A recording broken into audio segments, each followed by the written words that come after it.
Welcome back, everybody, to the Meeple Marathon and our first playthrough of Etherfields. This is going to be my first playthrough. I'm essentially following the campaign instructions to start with card 01X, or tile. These larger ones are called tiles, and the regular size ones are referred to as cards. So I am experiencing this game for the first time, same as you guys, unless you watched other playthroughs, which is perfectly fine. So this is going to be a learning experience, but I've got the rule book here. I've got everything set up, ready to go. We are going to try our luck with the gambler, no pun intended. And yeah, let's just go ahead and get started. I've set up the board, put out the basic starting cards that they requested. And it says to start here. And you might notice that, you know, what I guess was intended initially to be kind of a vertical board, I have turned sideways and I'm kind of sitting at it from the side. So you're going to be seeing my hand come in from over here. Normally it would come in like up here. But we're just going to try it this way because it's really too hard to see the map up here when you sit at the bottom of the board. So. All right, so we have here Gate to the First Dream before it started. What is this strange world? So it gives us a hint that basically says this is your introductory training mission. We don't have to enter the dream world yet. You know, none of that, no slumbers, no keys. Take all 101 secret cards and tiles. Reveal the setup tile. You don't have any masks or items. Turn deck is 12, and we're going to read this introduction here in a second. And it says our goal is simply to learn the basics of the game, and if we die or run out of turns, we read the following entries in the secret deck. So here is the setup card along with the other 101 tiles, and then there is some 101 cards I have off to the side here. Let's just go ahead and take a look at this. So this is going to go on A2, and it's basically gives us some options of things to do around here. So let's put this right here, and then let's read in the secret book. Secret book 450.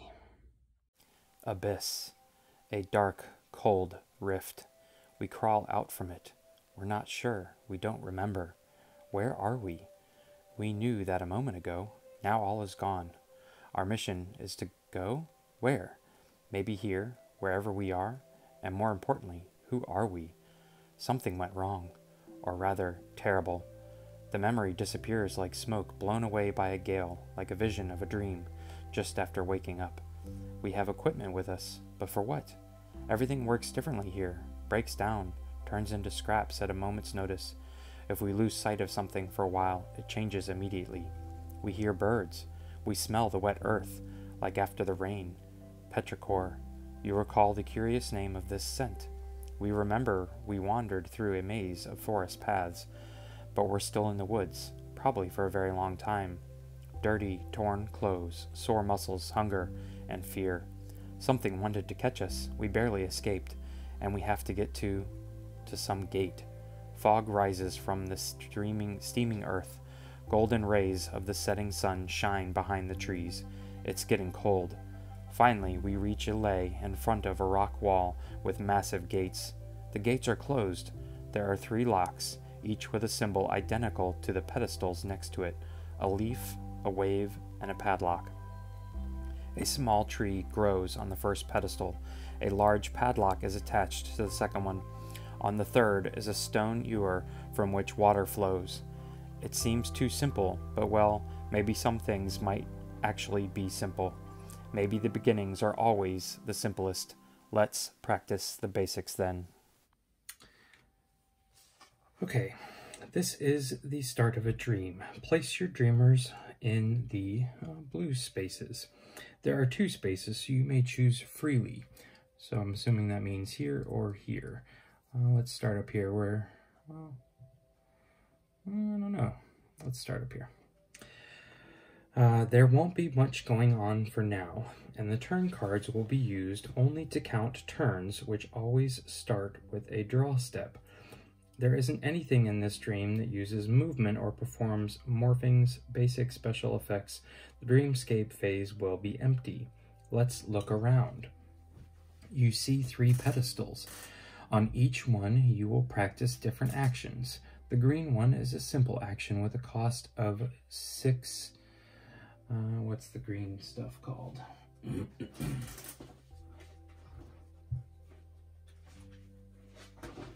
6 awareness.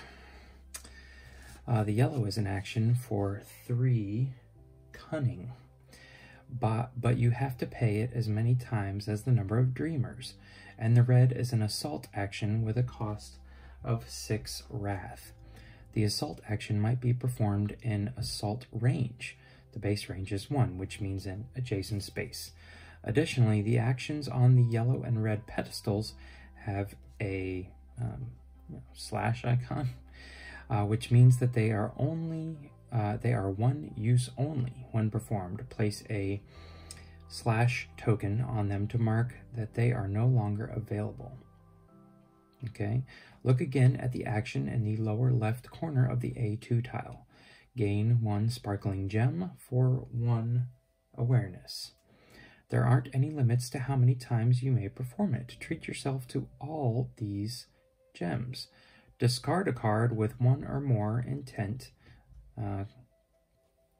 awareness intent, to gain 1 gem. Remember that the intent surplus is lost. What are these sparkling gems for? You may use them to reroll any die. For now, they aren't that useful, but the time will come. In the lower right corner, there is a free action with a cost of 0. You only have to be in this space to use it. Okay? Also remember that in order to use any map action, you have to be in its space. Contact assault actions accepted. There's also a wall. Note that you can't move through a wall or measure range through it. It's an impassable barrier. Now, the first turn begins. Draw 4 cards and do something. Okay, so let me just set that off to the side here because I have a feeling we are going to need it. So, like, this is the free action they were referring to. This is the wall, this kind of thorn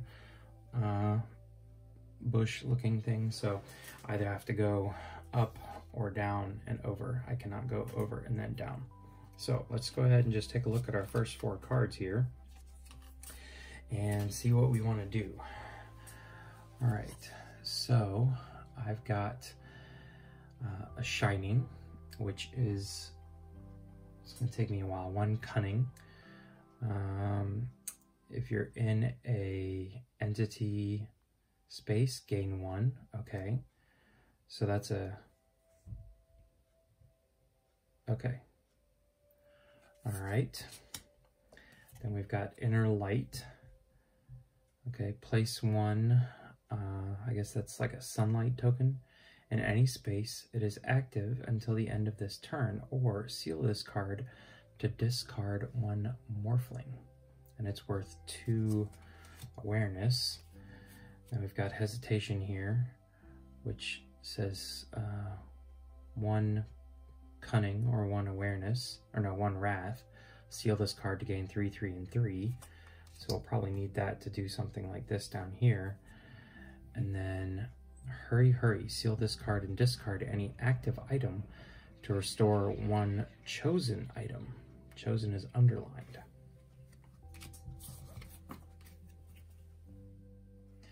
Okay, so I am just as slightly lost as some of you might be. So we're just going to go ahead and complete this free action, or not free action, this first action here, which is 3 cunning per player, and I'm playing by myself, so it's just 3. So I'm going to be discarding these 2 cards here, which is going to give me a total of 3 cunning, and then I need to find, it says check the yellow altar, secret book 159. 159 reads, just to make sure, did you multiply the cost by the number of dreamers? Yes, I did. That icon means that the cost must be paid as many times as the number of dreamers to perform this action, just making sure as those are your beginnings. If you're playing alone, the cost is 3 times 1, so it's still 3, nothing changes. If there are 2 of you, the cost is doubled. Now 6, 3, and so on, blah, blah, blah. Additionally, as this is a gradual action, you may pay this cost in steps. You don't have to pay it all at once, of course. If you have enough intent, you may do it and use this action. But if you don't have that much, but at least for one basic cost, in this case, it's 3, you may pay it and place one intent marker next to this action. It means it's paid once. When you or other dreamers pay the rest, then you can use this action. If you didn't make any mistake and paid the right cost, place one, okay, I'm assuming that's the white one.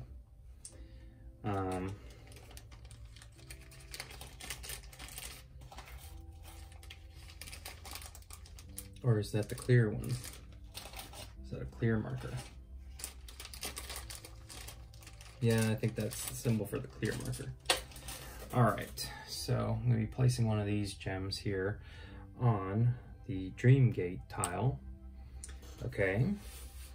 After using this action, discard all the intent markers that lie next to this action. If not for the negative icon, or do not cross icon, you would be able to pay and use this action again to gain another clear bead, but you can't.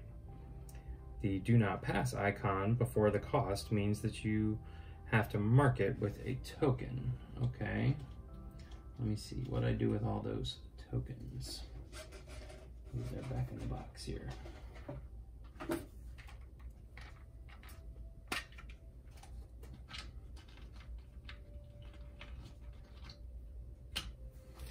Okay, so we mark that action with a token. When there's that token on the action, you can't use it anymore until the end of this dream. Okay, so that completes entry 159. So let's look at my turn here. I really can't do anything else. Well, okay, let's go ahead. I'm gonna pay this one. Unfortunately, I'm losing this card, which is a really good card, but I want to be able to move over here. So I'm paying 1 to move, and then I'm gonna have to come up with 6 influence. But I only have 1 card left in my hand, and that's this one, which is a good start towards the green awareness. But at this point, I guess I would end my turn. Okay. So now what?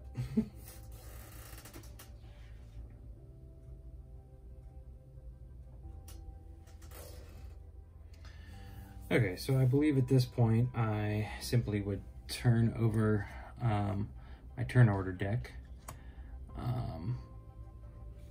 And we don't have an entity, so there's nothing to follow there.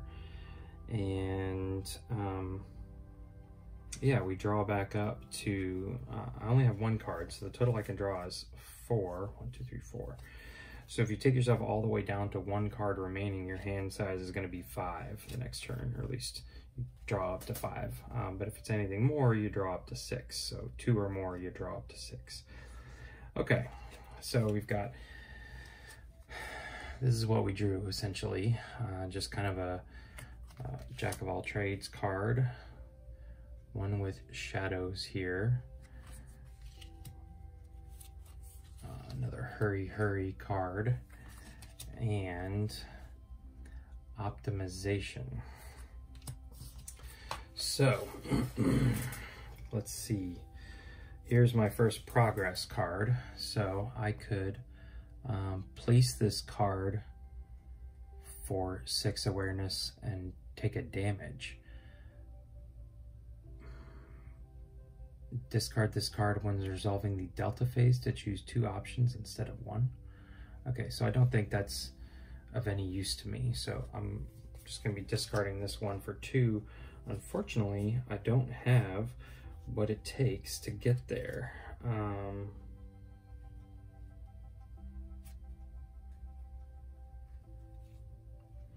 So what I'm going to be doing is essentially discarding these 3 cards here to get to 5, and then I'm going to roll the luck die. And the gambler just so happens that she can discard this card and re-roll any one of your rolls. So as long as this card is on top of your deck, you can perform the action below. So, and I'm wondering if I can discard this for 1 movement. That's interesting. That's the first time I've noticed that that's there. But technically all of my starting cards say that, so I'm wondering if I could just continue discarding cards. That wouldn't be the smartest move, but I guess I could do it. So here's the luck die. You can see that there are several faces with pips on them. The pips equal additional successes, so I only need 1. So 1, a 2, a 3, anything would matter. This means that I would actually fail, and I would have to either seal 3 cards, give up one of my ether, the white pearl tokens, or take a damage. And then this one simply just means I fail, but without taking a damage. So I believe there's half of these options are successes and half are fails. Again, it's a luck die. So let's just see what we are going to roll here. Okay, perfect. We got 2, so that gives us a total of 7. So now we can check the green altar for secret 332.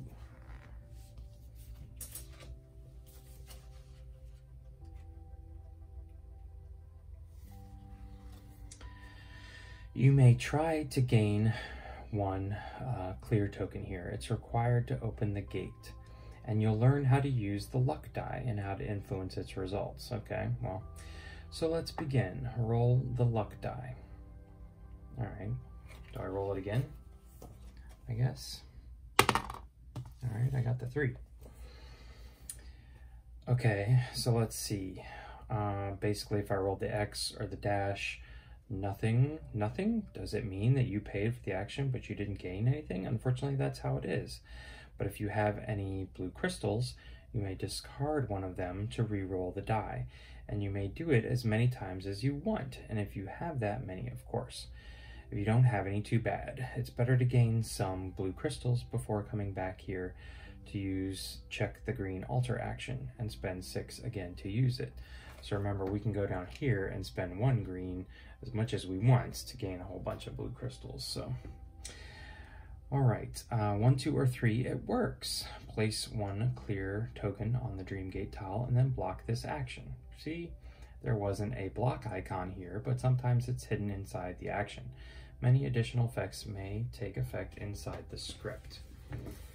Okay, well, it's a little ironic that we had to use the luck die on the section that was teaching us about luck. Okay, so at this point, you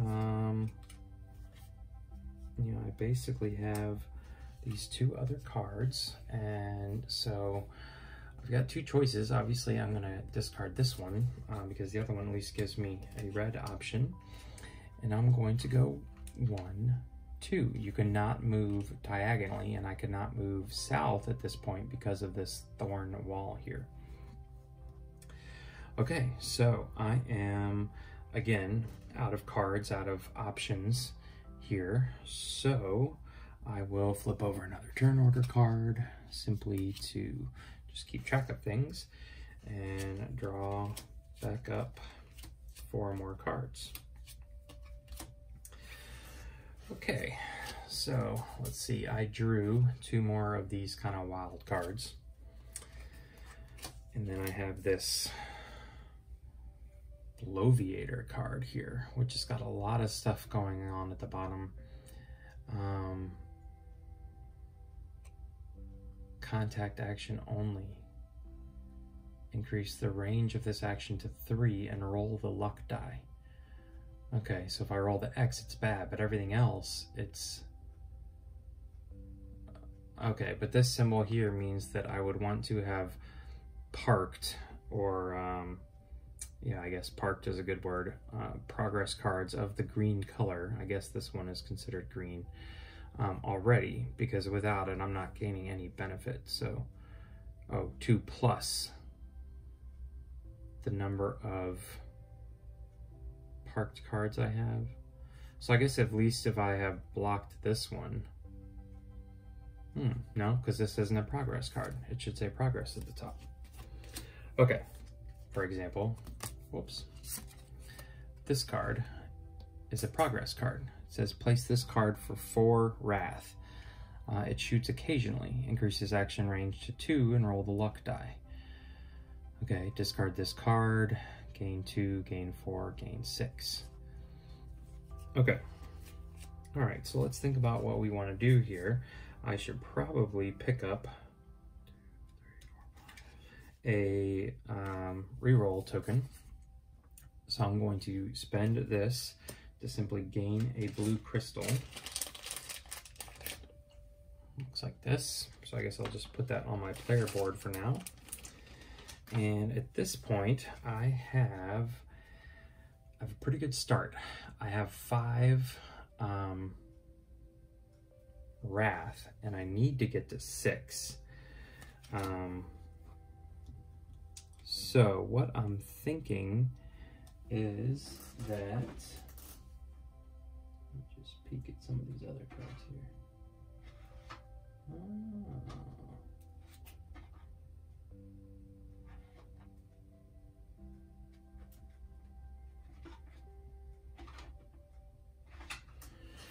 Okay, so yes, what I can do now is simply spend this card this way. So I'll essentially be discarding the top card off my deck to gain 1 point of movement with my gambler. So ironically enough, if I had simply just taken another turn, I would have been able to draw 2 more cards. This would have been one of them, and I would have gotten my 2 movement there. But that's fine. So this gives us the ability to move into this space. And let's go ahead and go for the assault action. I've got a blue crystal for reroll. I've also got some cards I can discard. So again, I am discarding 5 wrath, and I need to roll the luck die, but I am the gambler. Okay, and I got the 2, so perfect. Get to hold on to all my cards and my gems, and now I need to check out the red altar, 234. If you're here, it means that you tried assault, a rather violent solution to problems. Remember that the assault action and the contact action can be used from a distance. Oh, I forgot about that. So I didn't need to move. Okay. The basic range of this action is stated on your basic actions card, and it's 1, but many cards may increase it. Do not forget the effect of your action. Place 1 clear token, okay, on the Dreamgate tile, and don't forget to block this action with a block token too, as there's a block icon. It means the action is 1 use only.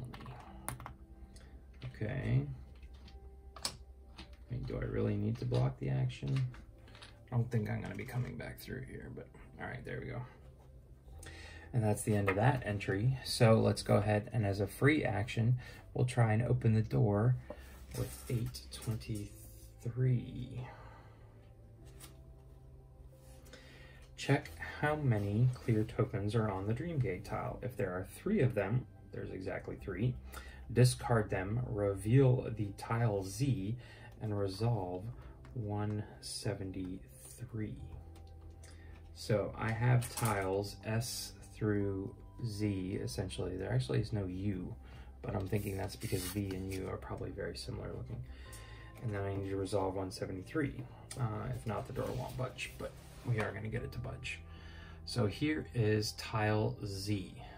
And you can see this says A3, which means it's going to go right here.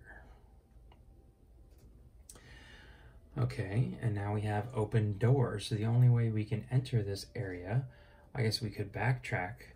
So the only way we're going to be able to get up to this area is if we backtrack.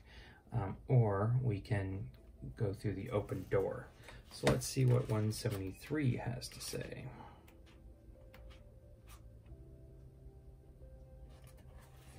The gate is open. What hides inside? Do you see the what looks like nighttime icon at the center? It means that the whole tile, all 4 spaces, is in night. If the icon were smaller in between 2 spaces, it would mean that only those 2 spaces were in night. I guess in darkness would probably be a better word. If it were even smaller and only in 1 space, only this space would be in darkness. And similar icons work in the same way. But then something happens. Before you manage to take a step in, something emerges from the forest. Resolve 257 now. So we're just jumping around. 257. Reveal tile Y and spawn 1 human shapeshifter. Spawn it means place 1 miniature.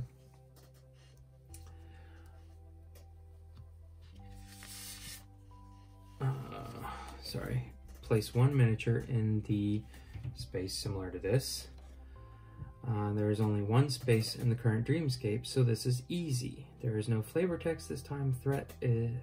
Treat this script as an active pause, a possibility to learn more about your enemy. So let's find us the miniature, the Y tile, and make sure we have some room here. Actually, no. The Y tile looks like this. So, yeah, this normally would go down here next to our Dreamgate tile, I believe, with our other entities. But you can see that we're going to need to assault this something wicked for 6. That means we can relocate this entity to any space, which there is only 1. No effect. Each dreamer in range 1 suffers 1. Each dreamer in range 2 steals 2 cards. It's got a base movement of 4. It says use a human shapeshifter. All right.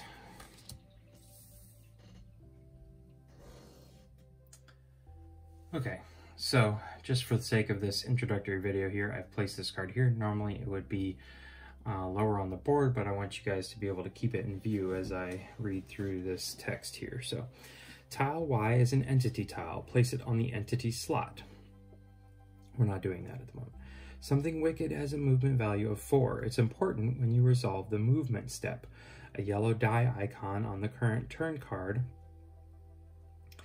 and roll the entity movement die. If the result is the single arrow, entity moves by 1 space. If the result is the arrow with the slashes behind it, let me get them, probably be helpful. So, okay. So this is move 1 space. This is move the movement value, which you can see on this card, is 4. By its movement value, in this case, 4 spaces. If the result is the arrow with the plus sign, it moves by its movement value, and you have to roll it again. To remind you of the rules, entities always move toward the nearest dreamer unless stated otherwise. If there are several dreamers in the same range, you may decide which one is targeted by the entity. You may use this to save your wounded companion from certain death, lure the entity to some spaces, or perform other tricks. What happens if there is no valid route toward any dreamer, or if the entity already is in a space with a dreamer? It simply won't move. Before there are entity interactions, there is only one this time, and it is an assault action. It seems you won't practice too much contact today. If you spend a total of 6 wrath multiplied by the number of dreamers, you activate the assault effect. In this case, you relocate the entity to any spawn space. Remember that relocate is such a better movement because it doesn't care about walls. Relocating is something like a teleport, but relocating to any spawn space won't help you much at the moment because we have seen that there is currently only 1 spawn space in this dreamscape. So each time you perform the assault interaction, you teleport the entity back to its space. There's more. Read 248. Below interactions, there are 3 entity effects that this entity performs in the dreamscape phase. So we already touched on these briefly. As you can see, they correspond to steps on the turn cards. When the dreamers finish their actions in each turn, the dreamscape phase takes effect. resolving the current turn card. Resolve all steps from the current turn card in order. Steps trigger some of the entity effects. Ergo, the first turn may be movement, special effect, morphing effect. And the second one may be basic effect, again, movement. Each turn is different from the other. The entity has an empty morphing, as it would make it too powerful otherwise. Okay. Later, if a specific entity doesn't have some of the effects, treat them as if they do nothing when they should be resolved. The basic effect is something that is performed most often, and it's generally an effect that harms nearby dreamers. In this case, if any dreamer is in range 1 in the same or adjacent space, when resolving the basic effect of this entity, this dreamer suffers 1 damage. If you don't remember how damage works, consult the rules in the rulebook. In short, if any dreamer suffers their 8th damage, they die, and it won't be anything pleasant. The special effect of this entity has an even greater range of 2. Remember that it may be counted in any direction, but not diagonally. A space connected diagonally is in range 2, 1 space vertically and 1 space horizontally. The special effect seals 2 cards. Each affected dreamer has to move the top 2 cards from their influence deck to the sealed pile, which is worse than discard. Cards from the discard go back to your deck rather quickly when you reshuffle, but cards from the sealed pile do not. They don't go back until the game allows you to take them back. Unseal. So they are temporarily unavailable to you. It's not a pleasant effect, but you have to cope with it as it's one of the most common effects in the game. Both damage and sealed cards define how tired, discouraged, and wounded your dreamer is. Look at the turn card and check what the entity will do when you end your dreamer's phase. If it doesn't look so good, keep a safe distance or attack to repel the monster for a moment. You have only opened a door and revealed 2 tiles, and so many things have changed. And that's not all, because you might have overlooked something. See 251. Goodness, there's a lot of reading going on here. Did you notice that when the gate opened, you unearthed a new space with 2 new map actions? Difficult choices await you now, right? To enter and check if there's something that can help you or go back, see around the wall and check the new space outside the grotto. But what about the dangers behind you? It's still early in the game, so your options will be presented here as a little divination. Run into the grotto and perform the action at the end of it. Close the door. Where do we see that?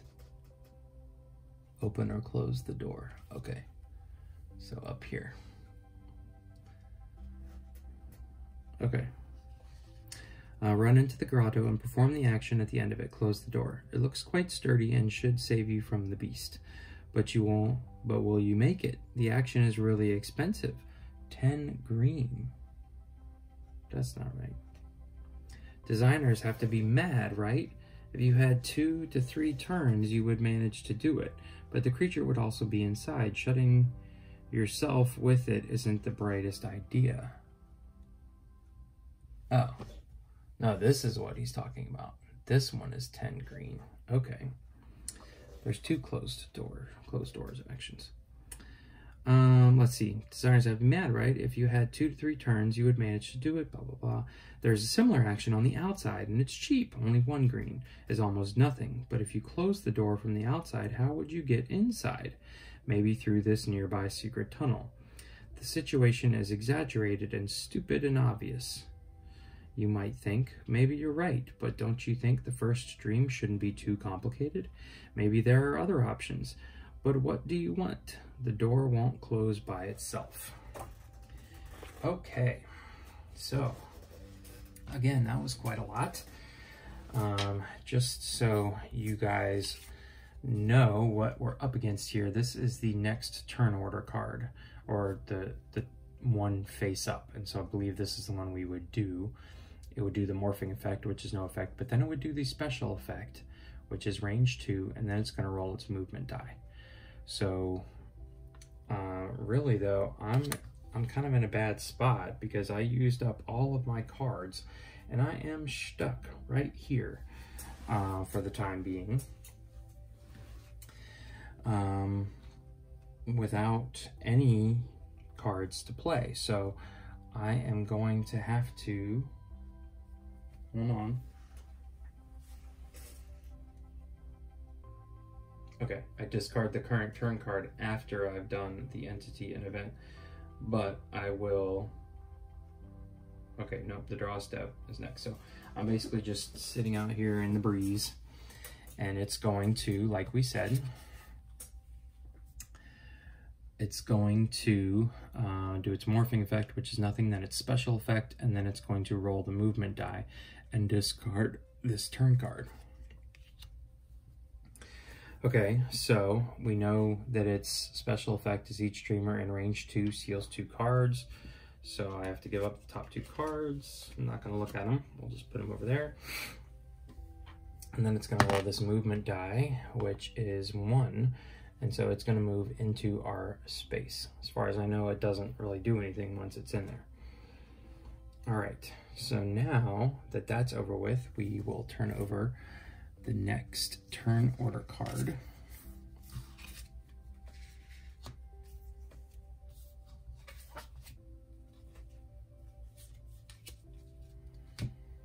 Okay, and this one says basic effect, roll die, basic effect. Okay, which is range 1, which is adjacent. So now we can draw 1, 2, 3, 4. So again, if we have no cards in hand, we have a very small hand.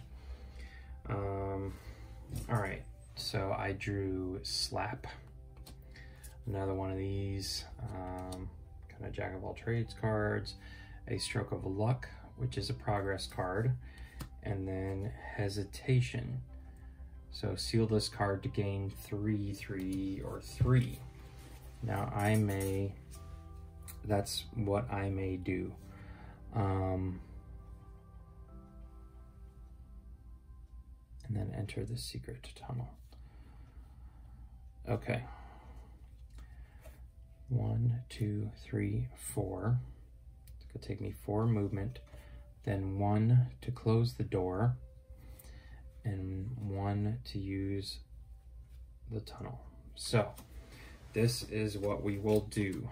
I will use this card's action at the bottom there. Seal this card to gain 3. I'm going to use it as a 3 movement. So I'll add that to my sealed pile, and I'll go 1. Yeah, because I need that green card. No, I don't. 1, 2, 3. Yeah. Then I will spend 1 more. I just discard that one to get my 4th point of movement. Now I will spend Slap for the green at the top, and that will open or close the door. Either way, I'm reading Secret 83. So there's a lot more reading in this little journal than I expected. I don't know if that's a good thing or a bad thing. All right, 83. You may close the door. Place a Do Not Enter token on the open door slot. Closed doors are treated as a solid wall in this dream. If you close the door, neither entity nor dreamers may move through this wall. You don't have to remember this as a new rule for the whole game. It's an example of a special rule which applies only in this dream. Treat it as an additional special rule of this dream. And if you want to, you may open the door if it was closed. Discard the Do Not Enter token. You may open and close the door as many times as you want, but you have to pay the action cost each time. Okay. So we will do that. Let me find another one of these tokens here. So you're locked out, buddy. All right, and then with my last card, I will overpay for 2. Place this card for 1 once per action. Yeah, or do I want to?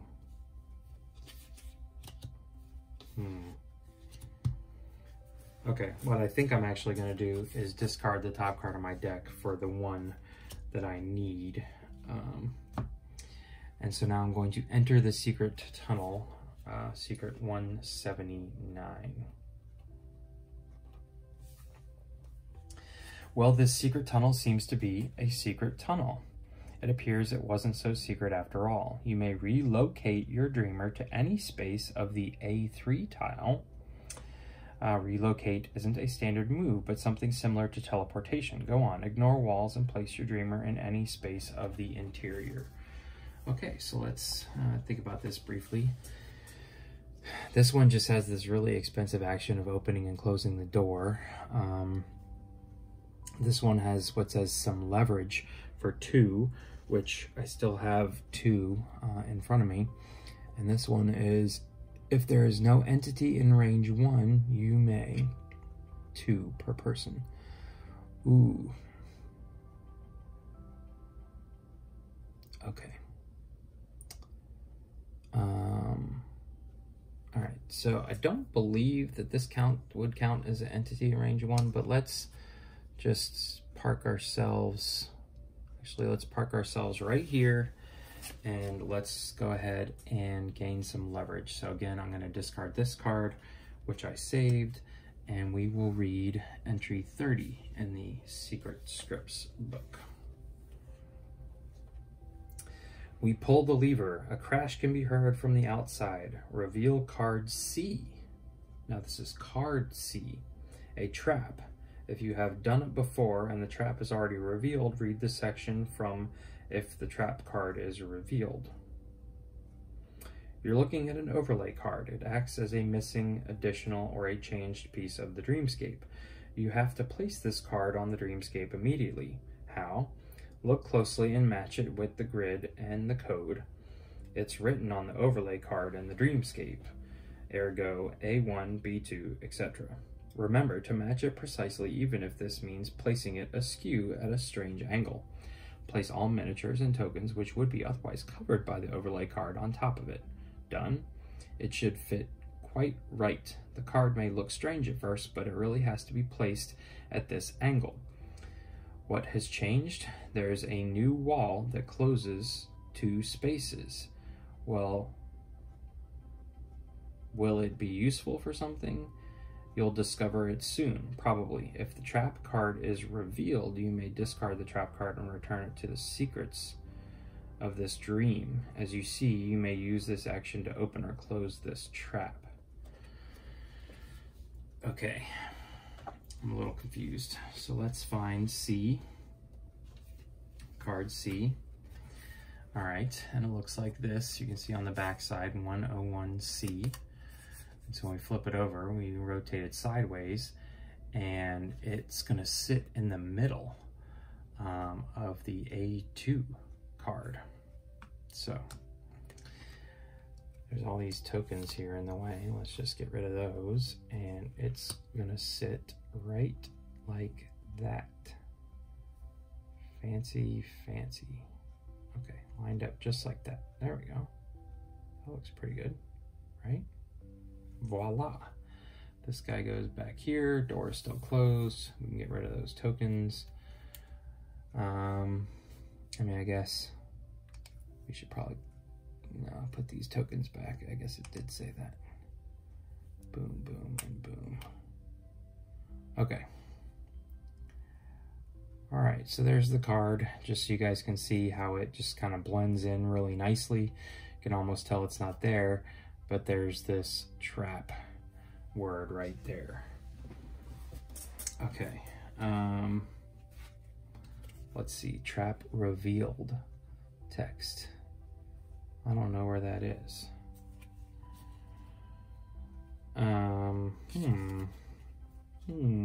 Okay, well, moving on, I am out of cards again.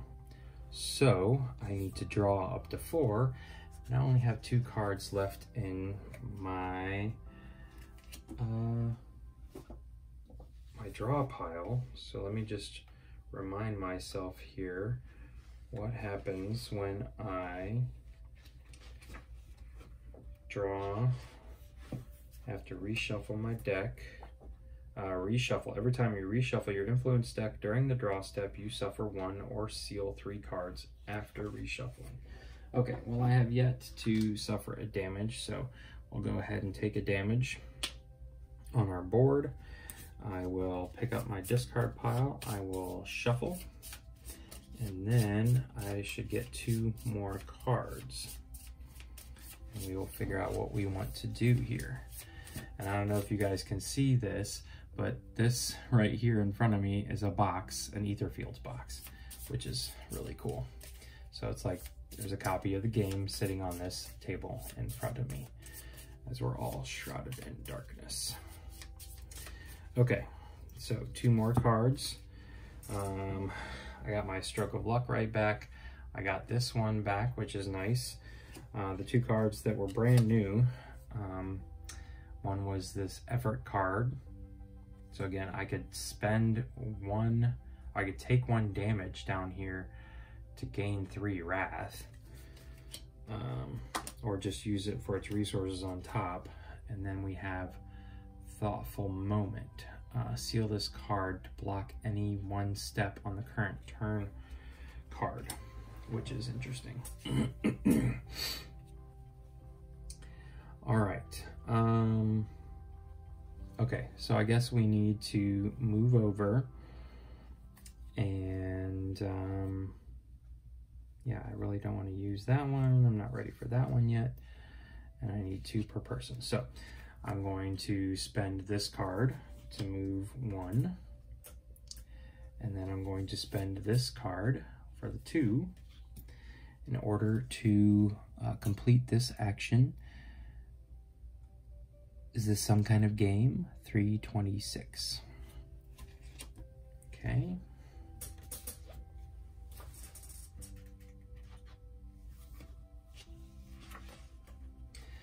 Just to make sure, did you meet the conditions stated above in the action? There can't be any entity in range 1 from the space with this action to use it. Not that we suspect something, we just want to make sure. Remember that you can't measure range through a wall. And if everything is all right, let's continue. We feel like small children when looking at this table. We can barely see the tabletop, and there is a pencil the size of an arm laying on a pile of crumbling papers. Behind the pile, we spot something that is probably a game. What else could it be with all those dice, notes, and tables? It must be old, as it's covered with a sticky and filthy blanket of cobwebs and dust. Are we starting a game right now? Something was chasing us. Were we running? No, we were here, playing for a long time, sitting in a cozy room, slightly bent over the table. The game is so immersive we have almost forgotten it was just a game. We look at the box again. Release date, 1937. Many wires and cogs stick out of the cardboard, covering more writings. Let's have a look. This is not an ordinary game, but a mental device that tells a story about the players who play the game. They need to find something they lost long ago. What's all this? A game about players playing a game? A device? Nonsense. It's just an old, simple game, although. Reveal the V tile. You'll be fine on your own for now, right? By the way, probably some of you have already reshuffled your discard pile a few times. Did you remember to receive a penalty for this? If not, remember the reshuffle rule in the manual. Okay, so it's like they know exactly what's going to happen in this introductory tutorial. So here is the V tile. So let's take a look at this one. And it's going on B3, which is going to go just below us here. So it definitely gives us some more actions to take, because I don't really want to go up and take on that action of 10 awareness. So we're going to park this guy right here. For right now, this one's fine. But again, it's not really doing anything. Okay, so I still have some cards left, so let's see where we want to go. This just continues the box. I love how these pictures just line up like this. It's always really cool about, you know, Seventh Continent and Tainted Grail, how it just creates one giant picture. Okay, so there's a loose board we can pry up. There is... you can look behind the curtain, or here we can check this lift. and we're all still in darkness. So essentially we really just need to be kind of working our way around here.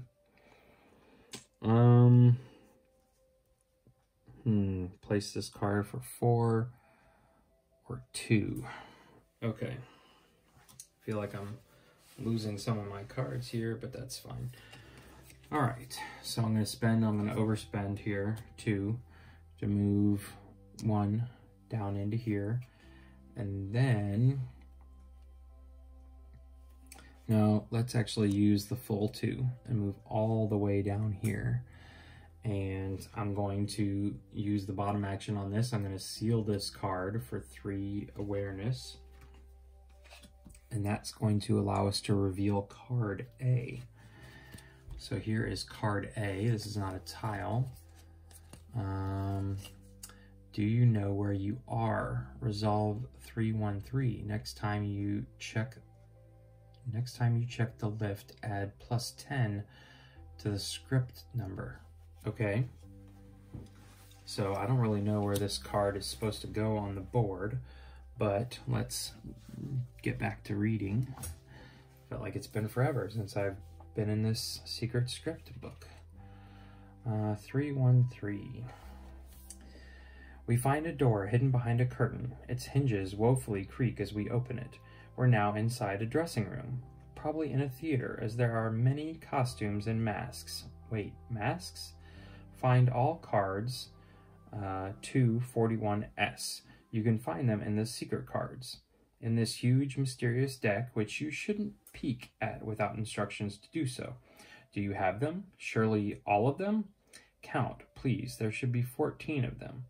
Now each dreamer chooses 2 of these cards. Don't look at the rules on the masks for now. Pick the mask cards, looking only at their illustrations and names.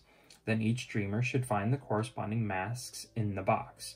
Now you may read the rules on their backs. These are your masks. Then each dreamer picks only one of the 2 chosen masks. It will be their active mask. The second one should be placed aside in the box. Dreamers will be able to put it on only when the game allows to restore a mask. Furthermore, each dreamer keeps the mask cards of their masks so they can easily mark which masks they own when saving the game. You still don't know who you are, but the mask helps a little. You at least can pretend that you are someone. And if you almost know who you are or who you pretend to be, maybe the elevator will listen to you.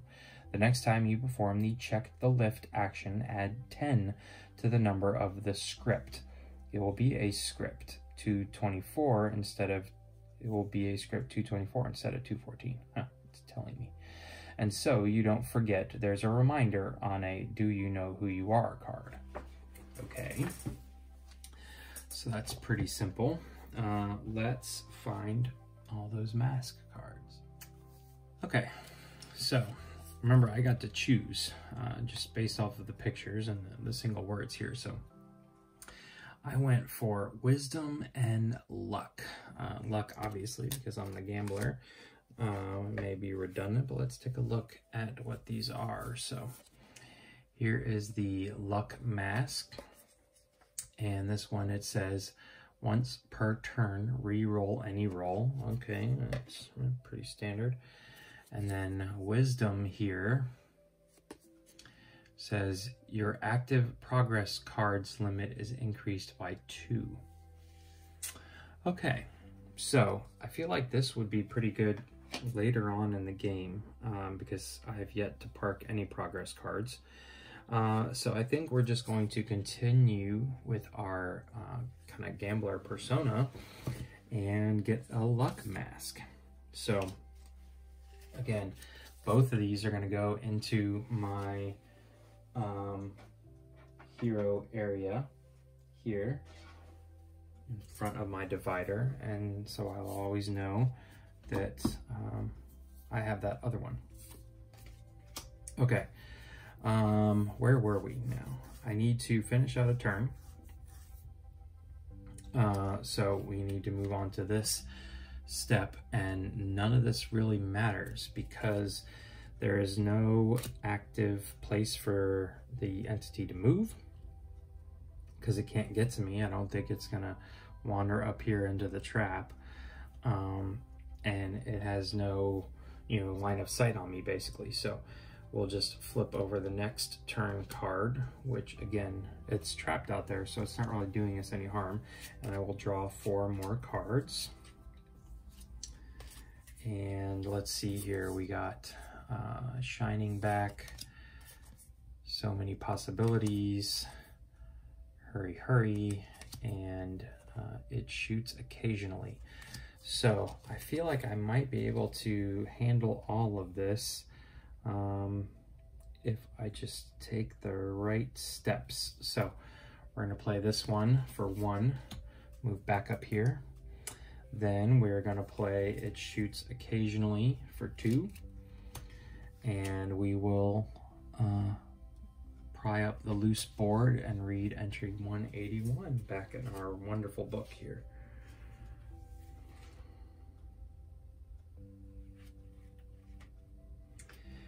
A loose plank, a universal symbol of hidden treasure. We can't ignore it.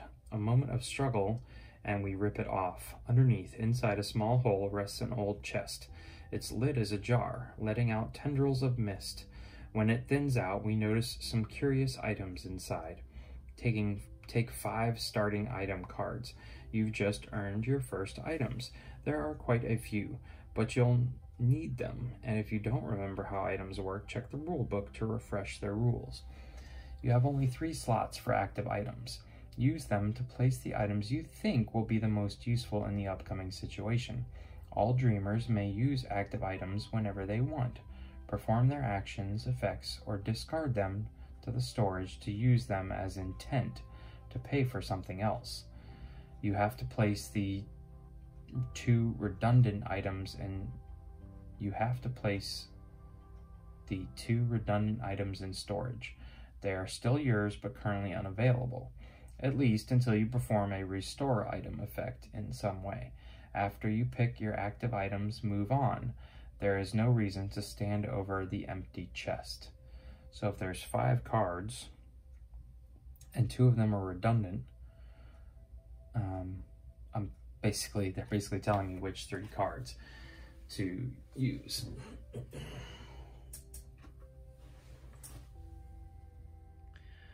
Okay, so here are the 3 cards that I have chosen, and there actually were not any redundant ones, so I did get to choose.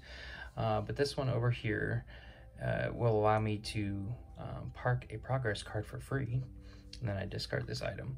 Here I can discard this item for 6 awareness and a contact action.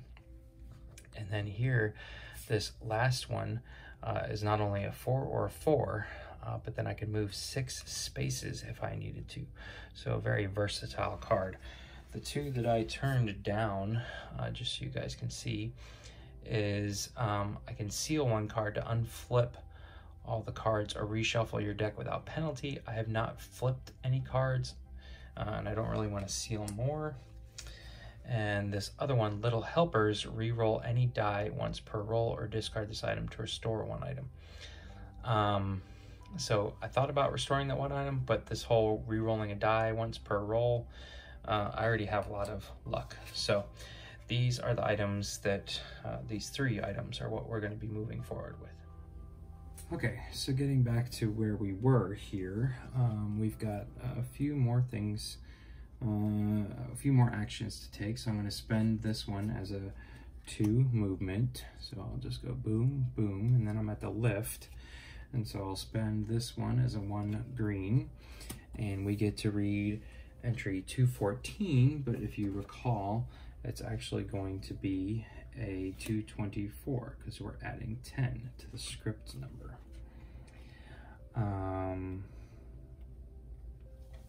So 224 reads, the elevator starts, it screeches awfully, shoots sparks around, wobbles as if it could fall at any time, but miraculously it still climbs up.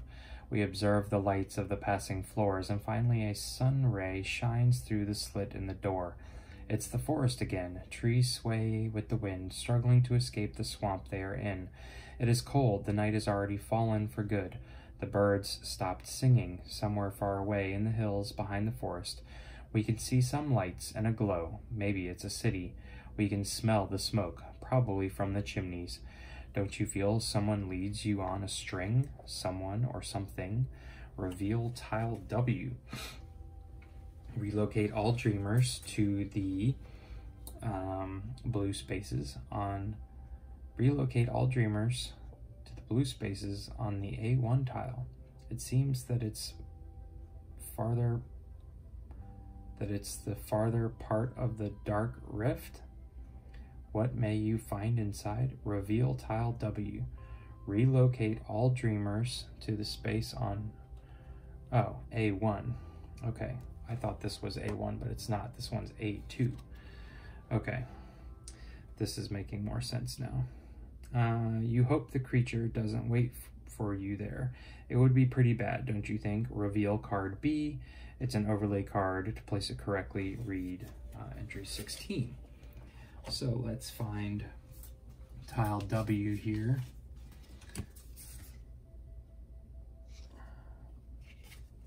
And here's tile W, or A1, essentially, tile W. And so that's going to be going way over here. And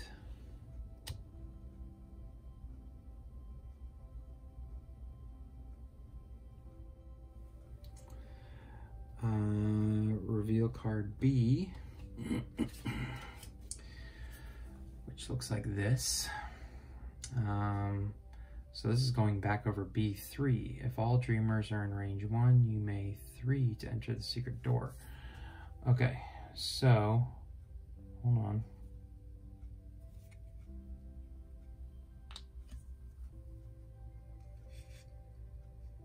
This is B3.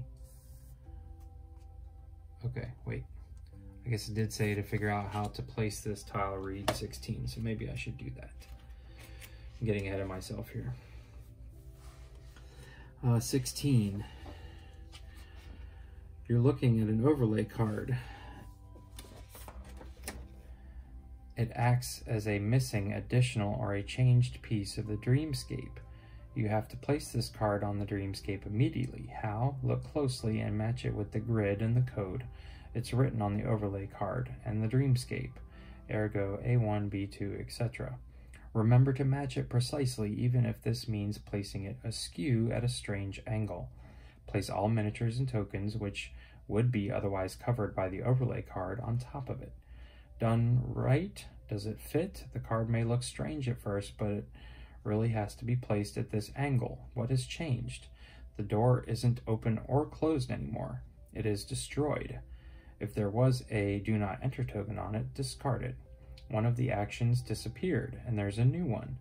There is also a fragment of a blocked space, the one marked with a red frame. No one and nothing can enter this space. And through the passage on the game box cover, light pours. Okay, so let's get this out of the way. We don't really need this right now because this is going to sit slightly askew. We need to line it up here with the chandelier, and even this space now. This card, they kind of need to sit over top of one another. But there we go. I believe that's doing pretty good. Okay, yeah, you can see the light coming out of the side of the box.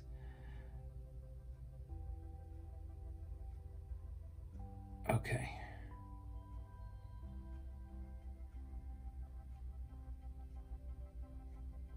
I believe that's about as good as we're going to get. All right, so I should be over here now. And I guess I'm just gonna go right there. Since both of these appear to be active spaces, yeah, the blue's in the middle, so I can go on either one. Okay, and that's that. So how would I get back down there? Enter the secret door. Very interesting, very interesting. Okay, so this guy's still way back over here. And so his turn effect is essentially going to be nothing. So we're just going to flip over another turn card and draw up 4 more cards. So we gained 2 of these kind of wild cards, an effort card, and a slap card. So what do we want to do? Okay, so I just realized that I ended up kind of back where I started, that these cards here connect completely, that there is no longer anything blocking us here from this guy coming back over. So we might have to deal with him here in a second. Again, as a reminder, he takes 6 assault, and right now I could take a wound to gain 3 and get 3 more, but do I have the movement to do that? See, I believe I'm not really sure how this trap is supposed to work, because you can see that on this character's card, I can relocate this entity to any space. So does that mean that I can... Special rules, nope. Set up. There's no longer this card over here, or I mean, I don't even remember where I turned on the trap.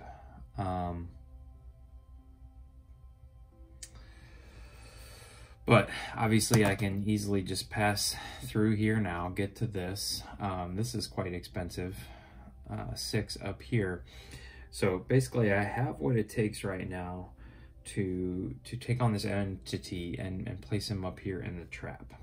So I think I might go ahead and do that. Oh, okay, I see what it is, because there's this wall here now. And so he's basically stuck up here. Okay. All right, so let's do that, because I don't have enough to complete this action without getting pretty lucky on the die. But I do have what it takes, I think. That's going to be 3, 4, 5, 6, 7. Okay, so I'm going to go ahead and use one of my cards here. One of my item cards. So this one says each dreamer may move up to 6 spaces, discard this item after use. So remember, it's not like we lose that item for good, it's just going up into our storage container. So 1, 2, 3, 4. And actually, I will go ahead and go 5, because I can assault from 1 space away, and now I am in position to at least handle that, hopefully on the next turn, because I'm about to use most of my cards up here, but at least we'll get the entity out of the way. I don't know if that is what we need to do to finish out this scenario or not. So, all right, so I'm gonna take a damage, and in doing so, I gain 3 wrath. Then I will play these other 2 here. That's gonna give me 6 total wrath. And again, this one takes 6 wrath per player to relocate the entity to any space. So we set up the trap. Now we've moved him into the trap. Now he's stuck in there. And now I'm basically out of cards. So if we look back at, or if we look at what his, even what his turn deck would say, none of this matters, because he can't get to us. He cannot do range to us through walls. He can't move through the walls. So basically we're just flipping over another card deck, drawing 4 more cards. 3, 1, 2, 3, 4, and moving on. Okay, so this is my current hand now. You can see optimization, inner light, and one with the shadows were added, along with another one of these just kind of jack of all trades cards. So at this point, I'm in this space, and it says if all dreamers are in range 1, you may 3. Okay, if all dreamers, and I'm the only one, are in range 1, and I am, you may 3 to enter the secret door. Okay, so I really don't see any reason not to just, go ahead and, spend 3 here, and enter the secret door, which is secret 133. We enter the door on the box, and a bright light engulfs us, and then the woods, the creature, the underground chamber, the game, everything disappears. We leave it somewhere far behind. We're in a rift, filled with nothing but light. We crawl out. We're no longer in the forest. It dissolves into the past like a dream after awakening.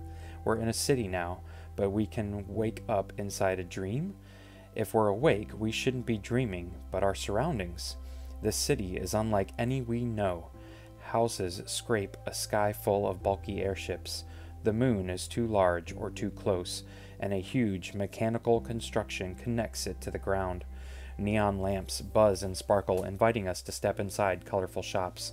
Suddenly, someone approaches, a mix of a human and a rat? Never mind. For a brief moment, I thought you didn't have a face. You have one, right? Such a silly idea. Sorry. The creature says and shakes a bottle in its hand. Have a wonderful night, person with a face. Victory. Each dreamer cures 2 damage and unseals 2 cards. Okay, so I'll unseal my cards here in a second. We stand in this gigantic, mysterious city, dumbfounded, and then a memory forms at the edge of our minds. Find all cards, 241L. These are the first memories you may retrieve. If you meet the conditions stated on these cards, each dreamer gains their corresponding first memory card, which relates to them. Leftover memory cards related to dreamers who are not actually in play are placed in storage. If the related dreamers join the game later, they gain their first memory card from the storage. Now it's time to change the game slightly as we expected in the epilogue. Don't forget to resolve all the following steps.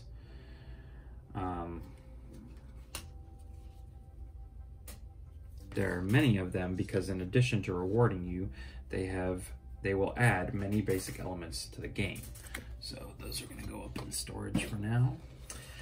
Find the 4 tiles 236A, shuffle them and make a slumber map deck. From them, 2 of them have starting written on them. These are the 2 setup slumber map tiles, and they're always placed first on the slumber mat. Okay, so that's these, and you can see down here, this one says starting, and here's 2 more. Okay, so that's 236A. Find tiles 237, A, B, C, and D. Shuffle them and make a slumber deck from them. One of them, 237A, is a little different. It has a green back. Place it on the bottom of the deck. So here's those, and you can see this one is obviously very different, so it's sitting on the bottom.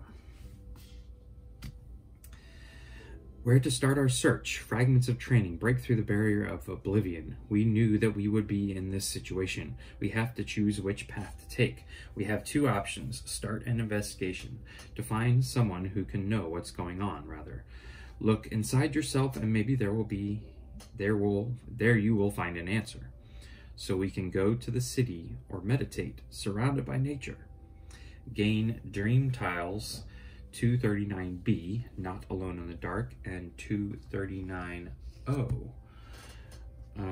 I'll never forget these sunshine days. Okay. These tiles allow you to enter unique dreams. If you travel to their locations on the dream world map, tiles and spend the required number of keys, you have a special envelope for keeping Dreamgate tiles. Oh, that's in my box here. So here's the special envelope these are going to go in. All right. It's weird that this is the only thing they have to just kind of save a specific element of the game. Speaking of it, you'll need several more things to travel through the Dream World map. Gain card D. You can see this is a shorter code without numbers. Well, it doesn't look like it. Looks like a full code. It means that you can find this card in the secret cards of the dream you are currently playing. The card D is a Dream World map wisdom card, right? Place it in the wisdom cards holder. Okay, wisdom cards holder. You'll use it to travel through the Dream World map. Don't forget to recall some of these slumber rules in the rule book. Okay, so this is our, if you recall, maybe seeing this in the unboxing, this is what I believe they're referring to as the wisdom card holder. Gain tiles S and T. These are your first Dream World map tiles, Suburbia and Metropolis. You have to place them in the corresponding spots on the Dream World map. They represent the first two parts of the Dream World. Each dreamer gains 3 ether, the white tokens, which look like this. Make good use of it later, so it won't be, make good use of it. It won't be so easy to gain ether, and to spend it, you'll need these. Gain the 3 cards, 241C. These are note cards. Let's see here. These are note cards, so you should keep them in storage. These particular 3 cards allow you to make purchases if in a suitable location on the Dream World map. If you don't remember how to buy influence cards, consult these rules in the rule book. A little more to go. Okay. Find the 6 cards 241I and make a Seasons deck. Okay. From them without changing their order. Place it on the Seasons slot. You can find it near the Dream World board. Seasons will change during the campaign, but for now, find the Ordinary Days card and place it face up on top of the Seasons deck. Okay, so there the top card was Ordinary Days. Find card 241M. It's an Awakening Wisdom card. Place it in the Wisdom cards holder. Finally, discard the current dreamscape. Remove from the game all cards and tiles of this dream, except for those already gained by dreamers or added to the game decks, as well as the Dreamgate tile of this dream. And now, to begin the campaign, resolve the Awakening. You'll find the rules on the Awakening Wisdom card. So it's interesting, the Awakening card here says dreamers cure all wounds and unseal all cards. It's, step 2. But the victory condition of this dream was each dreamer cures 2 damage and unseals 2 cards. But in the end, I'm getting it all back. So that's a little interesting. I don't know if that was an oversight on their part. But yeah, essentially, I'm pretty sure what this means is that I just remove this stuff and return it to its order in my, kind of secret file. And the question is, I guess I return this one, yes. Because it is part of this dream.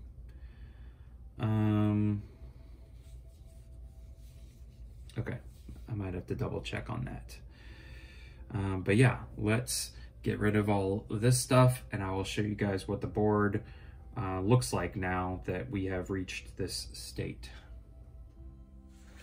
Okay, so in closing, this is what roughly your the game board should look like as you finish up the introductory scenario and somewhat are preparing for any other scenario after that.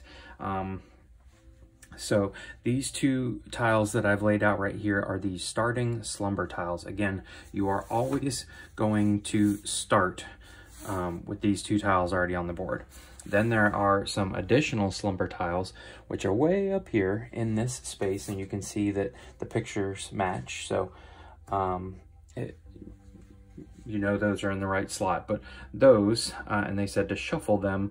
So I guess, you know, could create an ever-changing area around this location for you during your slumber events. Remember, slumber events are these mini missions in between the dreams, which, you know, are more of just like a survival thing, but might gain you the resources or the keys you might need to actually access the dreams. So slumbers are like the little side missions, and dreams are the main missions.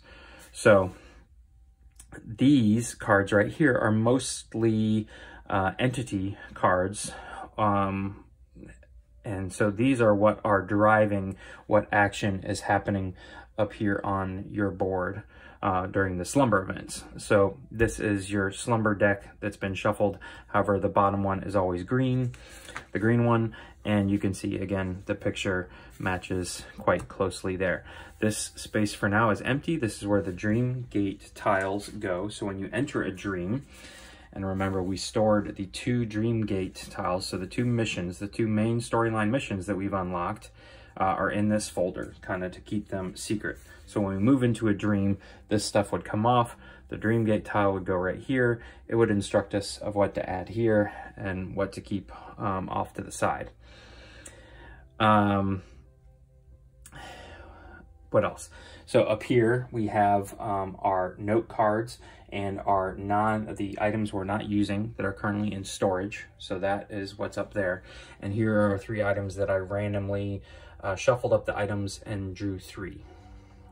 Then over here is the time track. Again, if I'm playing solo, we start with the marker on 5. Here is the slumber deck. It said not to shuffle, so it's not been shuffled, but the ordinary days card has been flipped up and placed on top. And then last but not least, here is the kind of dream world map.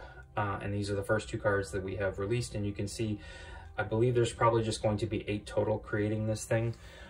So we have a second thing that eventually I will put these 2 in here, and then I'll just, you know, flip it around and put the other ones over there to be stored away. And then we have our flaw and fate cards that we've unlocked. For now, we would take our team player token and place it here where it says awakening. So we would start there before we move around, and moving around this is what triggers a slumber, gets us the resources we need to get to a point where we can unlock a dream.